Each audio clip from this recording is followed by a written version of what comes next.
Hello everyone, welcome to my YouTube channel. Today I am going to express about the Sayapatri flowers and the relation between grasshopper and bees. Beautiful story, please listen to the end. The valley of sunlight, far in the hills of the Himalayas, three lay a gentle valley carpeted with the Sayapatri flowers, their golden orange petals glowing under the morning sun like flames of devotion. The villagers who lived nearby called this place the Garden of Dawn, for every sunrise brought waves of fragrance that rolled like flares through their air. Among these radiant bloom buzzed a colony of bees, tireless and devoted. Their wings shimmered like tiny mirrors of light. The queen bee, Maya, ruled not with pride but with purpose. Every bee in the colony worked for something larger than itself, the sweetness of creation, the making of honey and the pollination that gave life to the valley. And then there was Taru, a young and curious grasshopper, green as a fresh leaf after rain. Taru was unlike the others. He didn't believe in working endlessly. He believed life was meant for music and joy.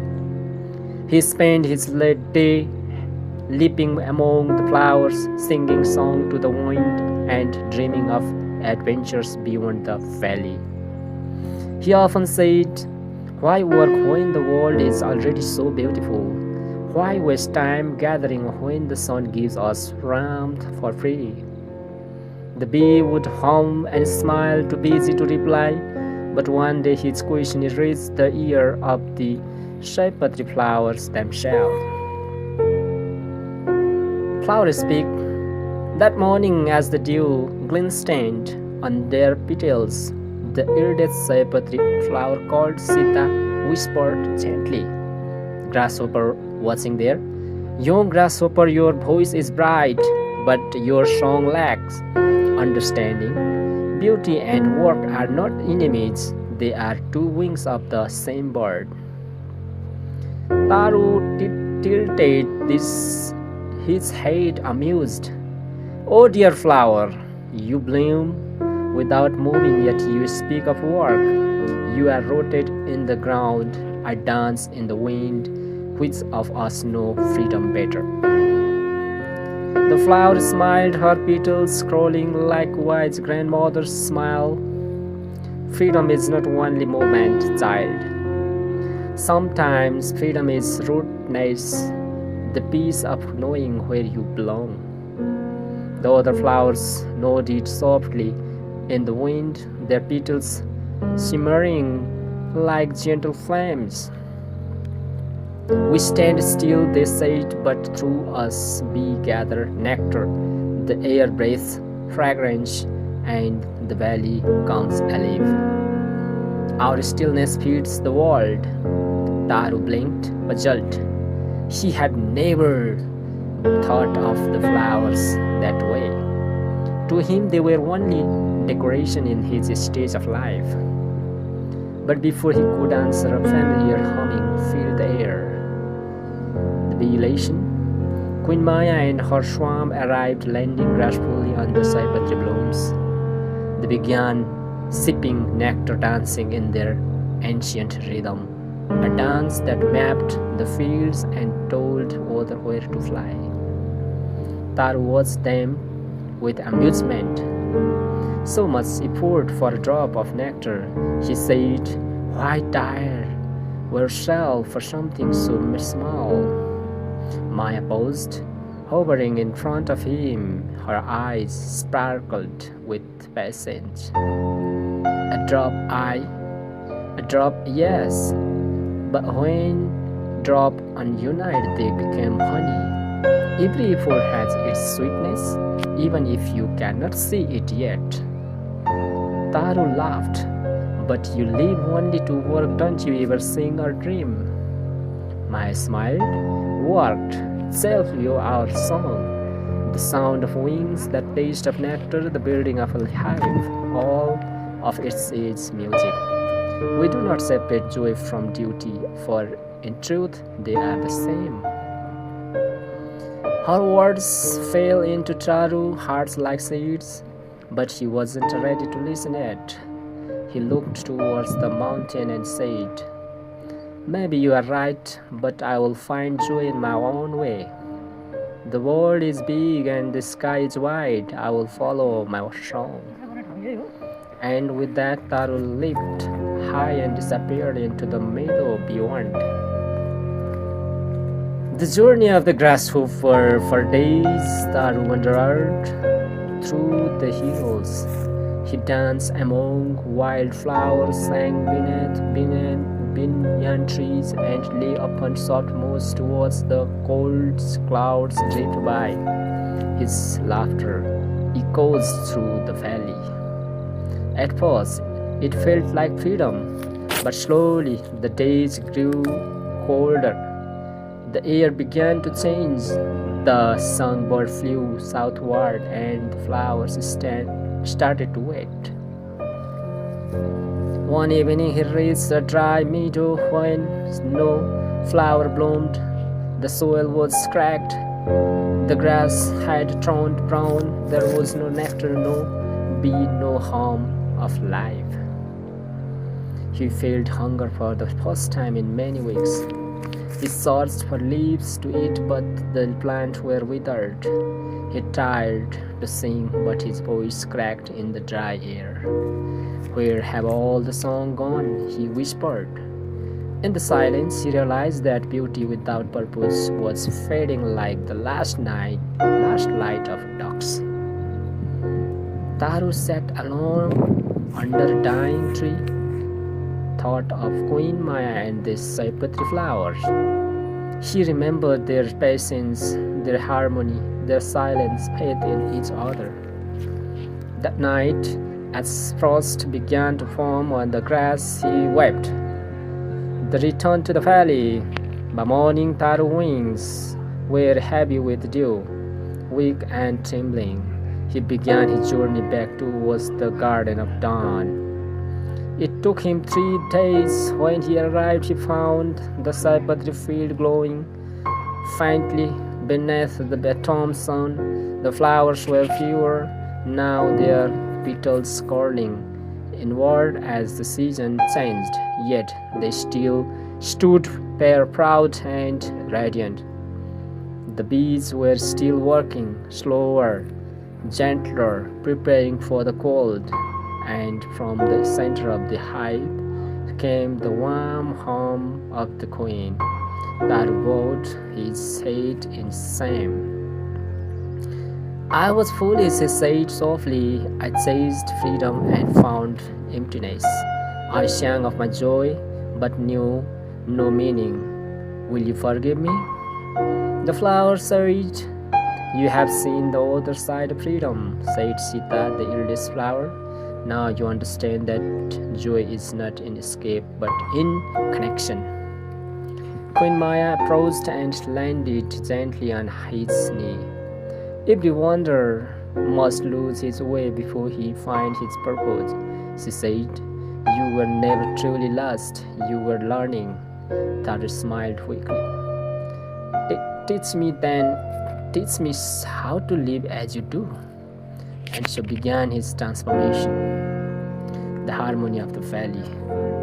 From that on, Taru became a bridge between the wildflowers and the bees. He would leap from bloom to bloom, sucking pollen loads and helping bees find fresh petals and whispering song of encouragement to tired workers. His voice carried through the valley not the song of idle joy but of meaningful harmony. Here you are looking. The bees learned from his melodies to fly in rhythm with the wind. The flowers opened wider to his music, and Taru himself found something he had never known before: purpose. He no longer sought only pleasure. He walked with joy, sang with devotion, and rested with gratitude. He understood now that every creature, no matter how small, had a part in the great web of life.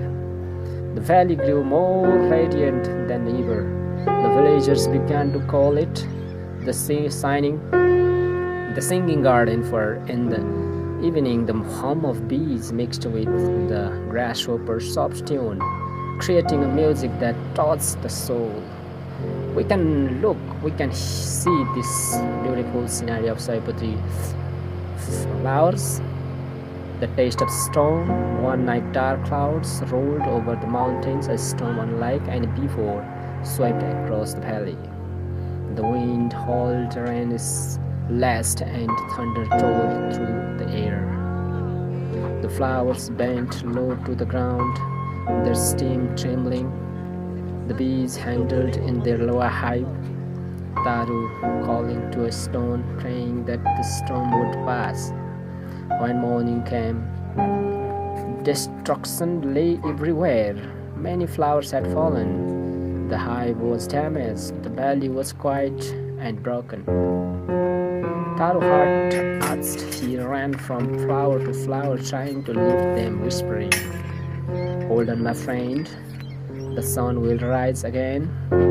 He helped the bees rebuild their hive, carrying teeny twigs and petals. He sang song of courage, and slowly the hum of life began to return. When the sun finally broke through, the Sayapatri blooms opened once more, shining brighter than before, washed clean by the rain, riven by struggle. Even the storm has its wisdom. It reminds us that strength is not in avoiding hardship, but in rising after it. We can see these beautiful bees on the Sayapatri flower. He is sucking the honey of Sayapatri flower. It is the flower loaded, their petals glistening. And beauty, said Sita, is not in perfection but in resilience. Taru smiled. He had learned the greatest truth of all. To live is to serve is to love, and to love is to sing, even when the sky falls. Years passed, season came and went. Taru grew older, his jump slower, his song softer, but his spirit shone brighter. One autumn evening, as the sun dipped behind the hills, he sat among the Sayapatri flowers and watched the bees return home. "You have given your life meaning," said Queen Maya, landing beside him. "You taught us that music can heal us, heal as much as work can build."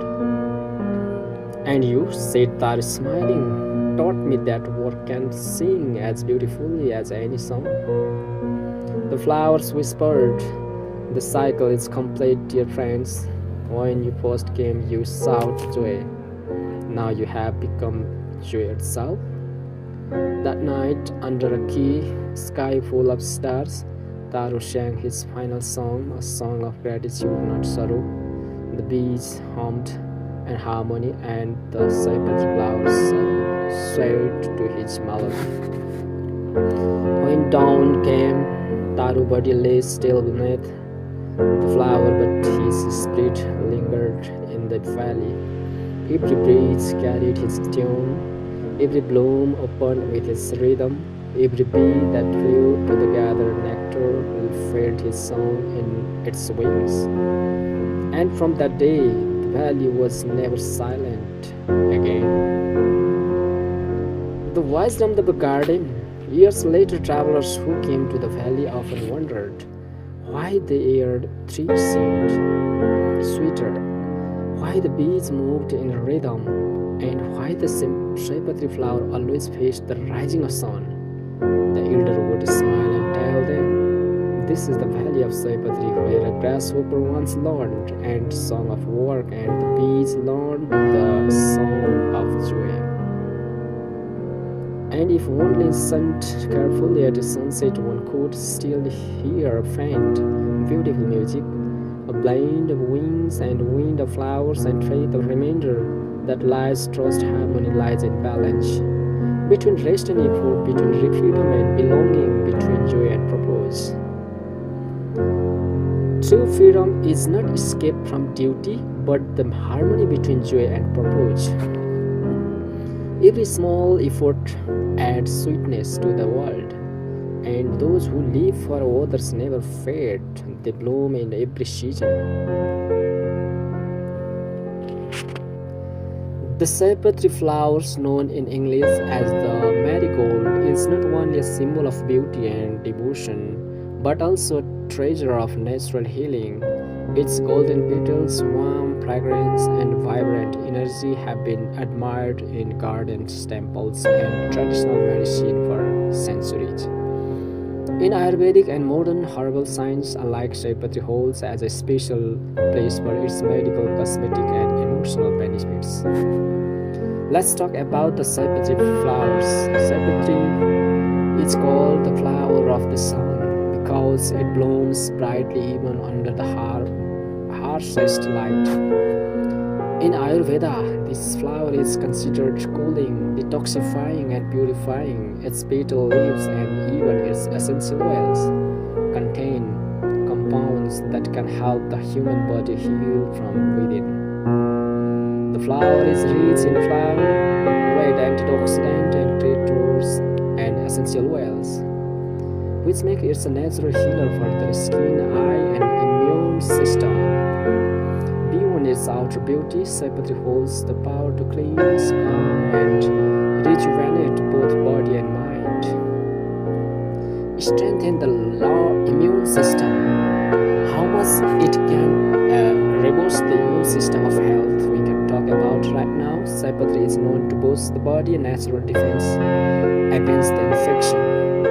The petals contains antioxidant compounds like lutein and zeaxanthin, which helps neutralize harmful free radicals. These protect the body cells from damage, strengthen immunity, and reduce the risk of chronic illness. Drinking marigold tea, consuming extract made from its petals can support the immune system, especially during seasonal changes. Its anti-inflammatory nature also helps in fighting cough, cold, and fever. Natural eye protector. How can it protect the naturally eye? One of the most special health benefits of the Sayapatri lies in its eye protective properties. The bright yellow orange pigment in the flower contains lutein, a nutrient essential for eye health. Lutein acts as a natural filter protecting the eye from harmful blue light and preventing age-related problems like cataract and muscular degeneration. Regular consumption of marigold tea, natural lutein supplements derived from Sayapatri can help maintain sharp vision and protect the eyesight as we age. Let's talk about the skin healer and beauty enhancer. How much it can help us to grow our natural beauty. Sayapatri has long been used in traditional beauty rituals. Its petals have antibacterial and anti-inflammatory properties, making them an excellent remedy for acne, rashes, and skin infection. Applying Sayapatri paste oil to the skin can help reduce the scars, pimples, and dryness. The flower's natural compound helps promote the collagen production, which keeps skin soft, glowing, and youthful. Now you can see this bee each on the flower. In many parts of South Asia, marigold infused oil and cream are used to smooth sunburns and heal wounds faster. Even a simple marigold water rinse can refresh tired skin and add a natural glow. That's a very important point, a natural mood lifter. Sayapatri's bright, cooler, and soothing fragrance have emotional benefits too. Its scent is known to reduce anxiety, uplift mood, and promote relaxation. In aromatherapy, marigold essential oil is used to calm and mind and create a sense of inner peace. Placing fresh Sayapatri flowers in your home or garden doesn't just beauty the space, it fills it with positive energy and calm. The flowers reminds us to stay cheerful, strong, and radiant no matter the circumstances. Detoxify and cleanness is the body, whatever it works. Sayapatri is also a gentle detoxifier. Drinking marigold tea or water refused with its petals helps cleanse the blood, support liver function, and flush out toxins. It can also aid digestion, relieve bloating, and calm stomach inflammation. Because of its purifying nature, Sayapatri is often included in Ayurvedic medicine meant for internal cleansing, and rejuvenation. Symbol of spiritual and physical balance. In Hindu and Buddhist tradition, Sayapatri is offered in worship because it symbolizes purity, energy, and protection. Spiritually, it is said to absorb negative energy and radiate light. When used for health, it does the same, cleansing the body of negativity and restoring balance. The Sayapatri flowers is far more than a decoration. It is a living medicine, gist of nature. Its petals heals the skin, strengthen the eyes, purify the blood, and lift the spirit.